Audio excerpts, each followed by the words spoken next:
नमस्कार दोस्तों, स्वागत है आपका यूनिक स्टडी सेंटर के ऑनलाइन क्लासेस में। जैसा कि आप जानते हैं, ये कक्षा 6 की सीरीज चल रही हिंदी मीडियम वालों की, जो कि यूपी बोर्ड के बच्चे पढ़ते हैं। उत्तर प्रदेश में जो बुक चलती है उसके लिए। तो चलिए आज शुरू करते हैं हम अपना नेक्स्ट चैप्टर, जिसका नाम है लघुत्तम समापवर्तक एवं महत्तम समापवर्तक। लघुत्तम समापवर्तक एवं महत्तम समापवर्तक मतलब होता है लासा और मासा। तो इसमें हम देखेंगे लासा और मासा, LCM और HCF। तो चलिए देखते हैं अभ्यास 10A। अभ्यास 10A का पहला। अभी तक अगर आप हमारे चैनल पर नए हैं तो आप हमारे चैनल को सब्सक्राइब कर लीजिए और बेल आइकन को दबा लीजिएगा और देखिएगा वीडियो। अगर आपको अच्छा लगे तो आप वीडियो को लाइक करिएगा। इसके पहले के सभी चैप्टर की वीडियो हम डाल चुके हैं, आप डिस्क्रिप्शन में जाके सभी चैप्टर की वीडियो को देख सकते हैं। और भी आप अगर किसी चीज की पढ़ाई करते हैं 6 से लेके 12 तक का, तो आप सारे वीडियो वहाँ पे नीचे देख सकते हैं डिस्क्रिप्शन में। चलिए आइए शुरू करते हैं 10A का सबसे पहला क्वेश्चन।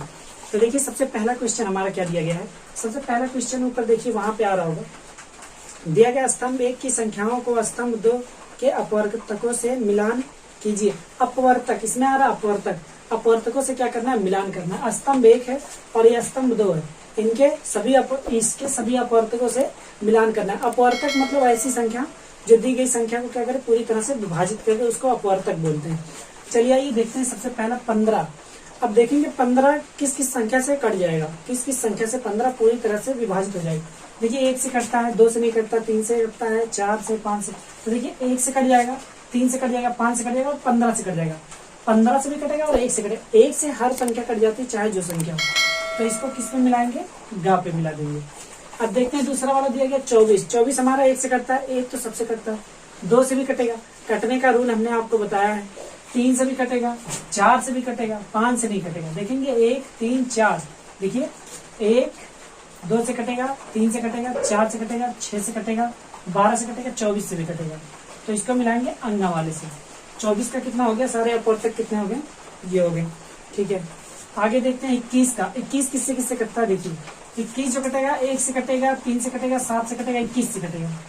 तो कहाँ मिला देंगे इसको, घा वाले मिला देंगे। ये हो गया 21 का। देखते हैं 32। 32 किससे किससे कटता है। 32 देखिए 1 से भी कट जाएगा, 2 से भी कट जाएगा, 4 से, 8 से, 16 से, 32 से।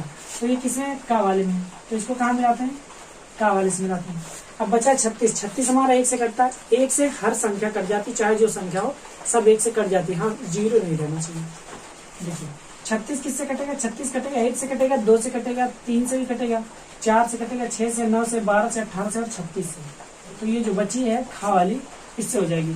तो देखिए ये हो गया आपका क्वेश्चन नंबर 1। हम अगला देखते हैं क्वेश्चन नंबर 2। दोस्तों देखते हैं दूसरा क्वेश्चन। दूसरा क्वेश्चन क्या कह रहा है, दूसरा क्वेश्चन कह रहा है निम्नांकित संख्याओं के प्रथम 5 गुणज लिखिए। मतलब जो ये संख्याएं दी गई हैं, यहाँ पे देखिए आपको संख्या दिख रही होगी, इनके प्रथम 5 गुणज लिखने हैं। गुणज मतलब क्या होता है, ध्यान दीजिए, ऐसी संख्या जिसको गुणा करने पर, मतलब इस संख्या का गुणा करने पर उतना आ जाए। जैसे गुणज मतलब 9 का गुणा करें, 9 से, 9 से, 9 से, चाहे जो संख्या है, इसका गुणज हर वो संख्या होगी जो इस संख्या से कट जाएगी। ऐसी संख्याएं जो दी गई संख्या से कट जाए, वही क्या होगा, उसका गुणज होगा। तो चलिए आइए देखते हैं, हमको प्रथम 5 गुणज लिखने हैं। कह रहा है ना, कह रहा है प्रथम 5 गुणज लिखिए। इसका मतलब गुणज का मतलब, चलिए देखिए 3 का टेबल आता है ना, 5 बार लिख दीजिए। 3 एकम 3 नहीं लिखा, 3 दूना 6, 3 त्रिक 9, 3 चौके 12, 3 पचे 15 और 3 छक 18। ये 1, 2, 3, 4, 5 गुणज हो गए। देखिए 3 से 6 भी कट जाता है, 9 भी, 12 भी, 15 भी, 18 भी। ध्यान दीजिएगा, गुणज उसे कहते हैं, किसी भी संख्या का गुणज वो होता है जो उसके उस संख्या से कट जाए। 3 का गुणज पूछेगा तो सभी संख्या, ऐसी संख्याएं आ जाएंगी जो 3 से कट जाए, वो सभी 3 की गुणज होंगी। चलिए 4 का हो गया, 4 गुना 8, 4 तियां 12, 4 चौके 16, 4 पंचे 20 और 4 छक्का 24। अभी पहले इसका बताए थे। फिर देखिए 5 का, एक तो 5 दूना 10 हो जाएगा, 15, 20, 25, 30, 3, 2, 5 हो गया। 5 ही 5 लिखने के तो इसको बहुत सारे लिख सकते हैं, अनगिनत होते हैं, असंख्य। 9 का लिखते हैं 18, 27, 45,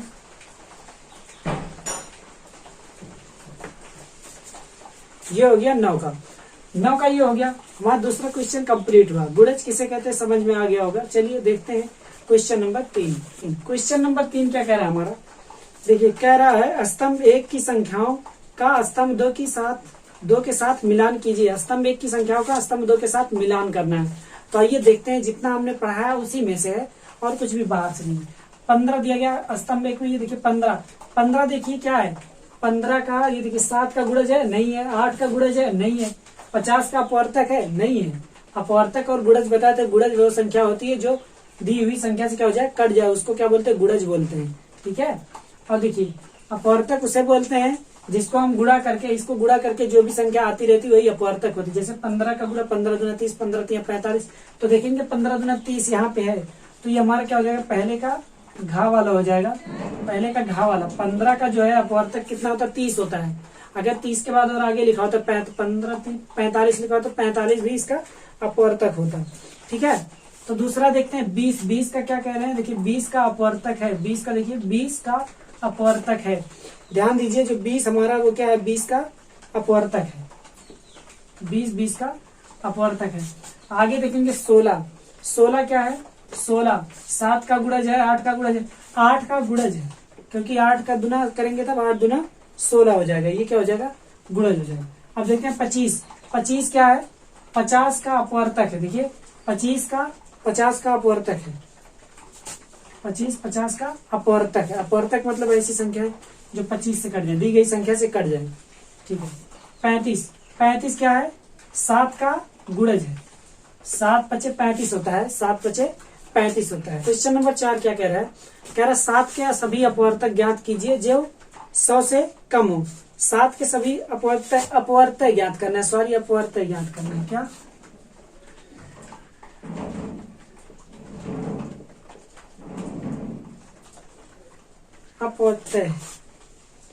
अपवर्तक ज्ञात करना है किसके, 7 के। यहाँ लिखेंगे 7 के सभी अपवर्तक लिखने हैं 100 से कम होने चाहिए।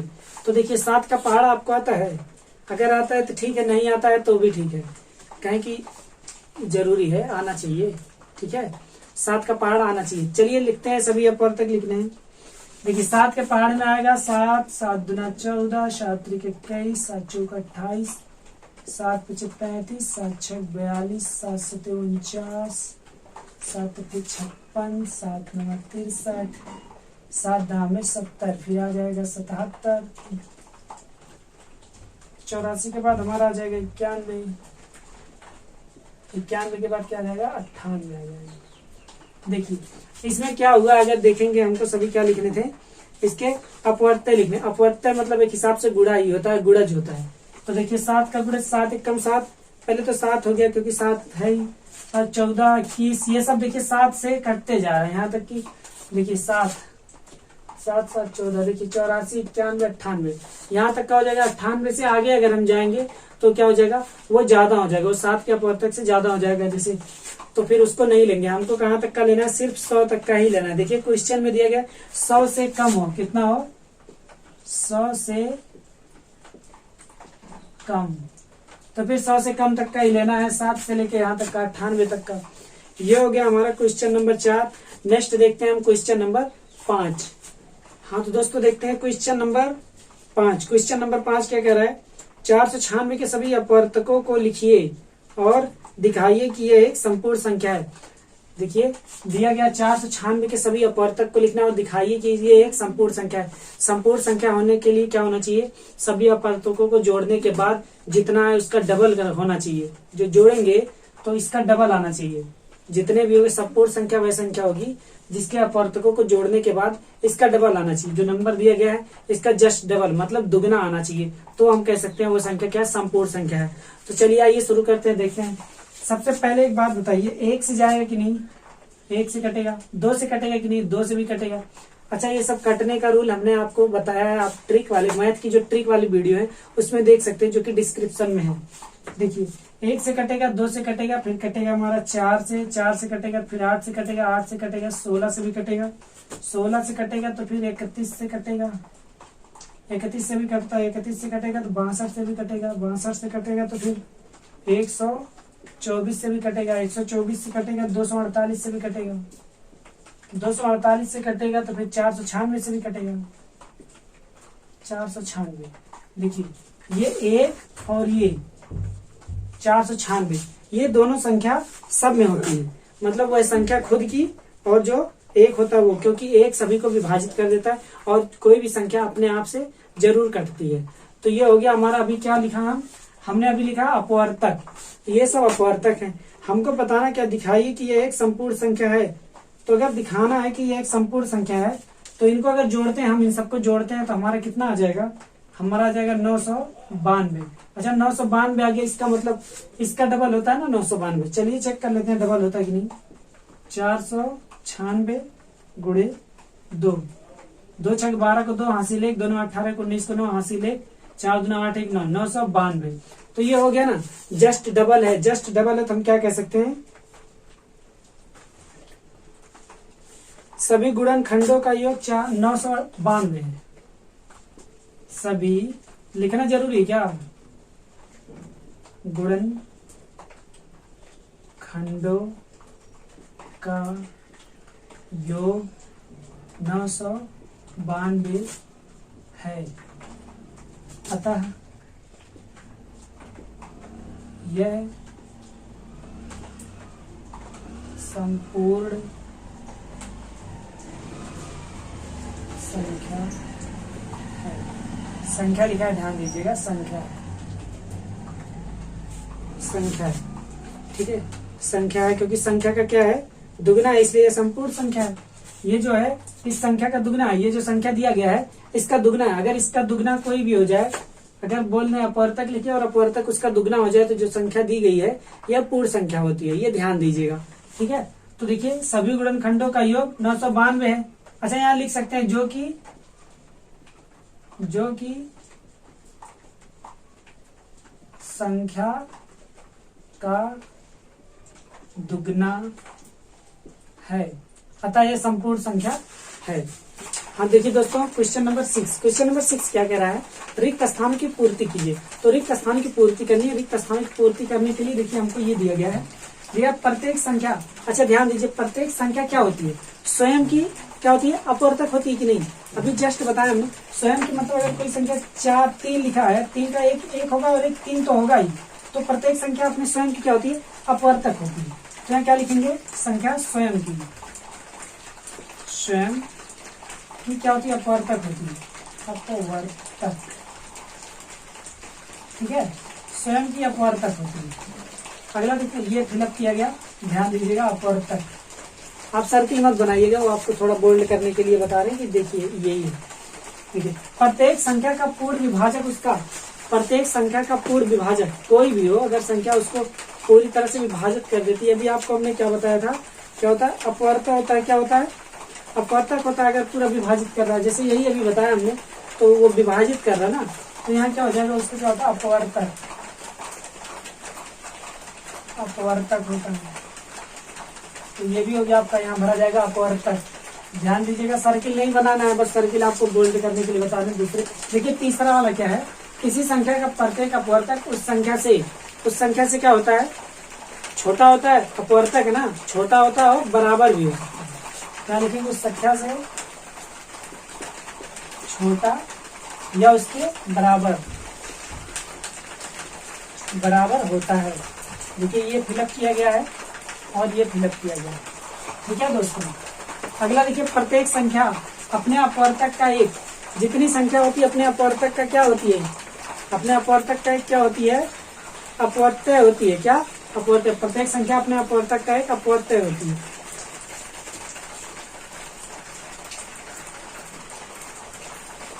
अपवर्त्य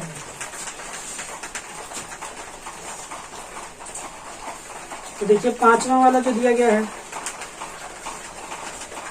देखिए पांचवा, हाँ यहाँ पे ये फिलअप किया गया है, ये वाला फिलअप किया गया, ठीक है। पांचवा की 78 के अपवर्तक है। 78 के अपवर्तक मतलब ऐसी संख्या है जो कि 78 को पूरी तरह से क्या करते हैं, विभाजित कर दें। तो वो लिखना 78 खुद भी रहेगा, ये ध्यान दीजिएगा।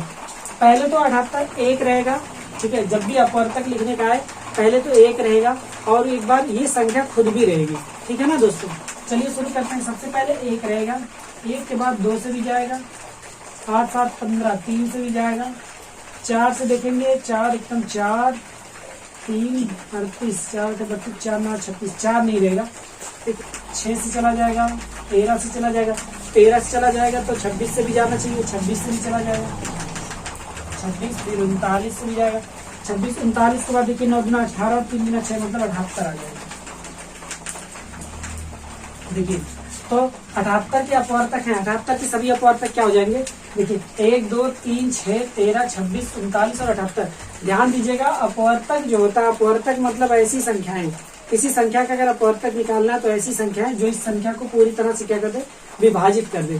तो ये जितनी संख्याएं लिखी गई हैं ये इस संख्या को पूरी तरह से क्या कर देंगी, विभाजित कर देंगे, 78 को पूरी तरह से विभाजित कर देंगे। ये एक बार इसको दोबारा समझ लीजिए। देखिए समझना क्या है इसमें, देखिए प्रत्येक संख्या स्वयं की अपवर्तक होती है, मतलब कोई भी संख्या है उसका अपवर्तक लिखेंगे तो वो संख्या जरूर रहेगी अपवर्तक में, स्वयं की क्या होती है, अपवर्तक होती है, ठीक है, गुणज नहीं हो सकती स्वयं की, लेकिन अपवर्तक जरूर रहेगी। दूसरा, प्रत्येक संख्या का पूर्ण विभाजक उसका अपवर्तक होता है। प्रत्येक संख्या का पूर्ण विभाजक मतलब जो भी संख्या रहे अगर दी गई संख्या को विभाजित कर दे वो उसका क्या होगा, अपवर्तक होगा। ध्यान दें अपवर्तक जो होता है वो बराबर भी हो सकता है उसी संख्या के और उससे छोटा भी हो सकता है। ये देखिए किसी संख्या का प्रत्येक अपवर्तक उस संख्या से छोटा या उसके बराबर होता है, तो छोटा हो सकता है या फिर बराबर हो सकता है। जैसे मान लीजिए 8 है, 8 को 2 से भी कट जाएगा ना, और 8 खुद से भी कट जाएगा, इसीलिए 2 उसका क्या हो जाएगा, अपवर्तक, मतलब छोटा भी हो जाएगा 2 और बराबर भी हो जाएगा। 8 से भी कट जाता है।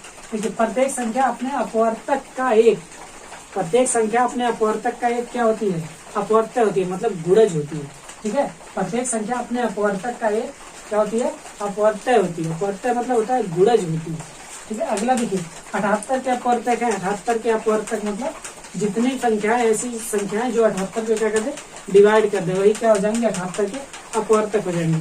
उम्मीद करते हैं आपको क्वेश्चन अच्छा लगा होगा और आपको ये समझ में आया होगा लासा मासा कैसे निकाला जाता है।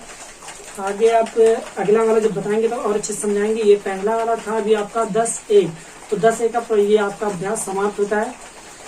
तो चलिए, अगर वीडियो आपने यहाँ तक देखा इसके लिए आप लोगों का बहुत बहुत धन्यवाद। आप अगर नए आए हैं तो आप वीडियो को लाइक करिए, चैनल को सब्सक्राइब कर लीजिएगा और बगल में बेल आइकॉन है उसको भी दबा लीजिएगा। इससे हमारे वीडियो जितने भी पड़ेंगे आपको सबसे पहले नोटिफिकेशन उसका मिल जाएगा, ठीक है। अपना ध्यान रखिए, मिलते हैं आपसे नेक्स्ट वीडियो में, तब तक के लिए नमस्कार।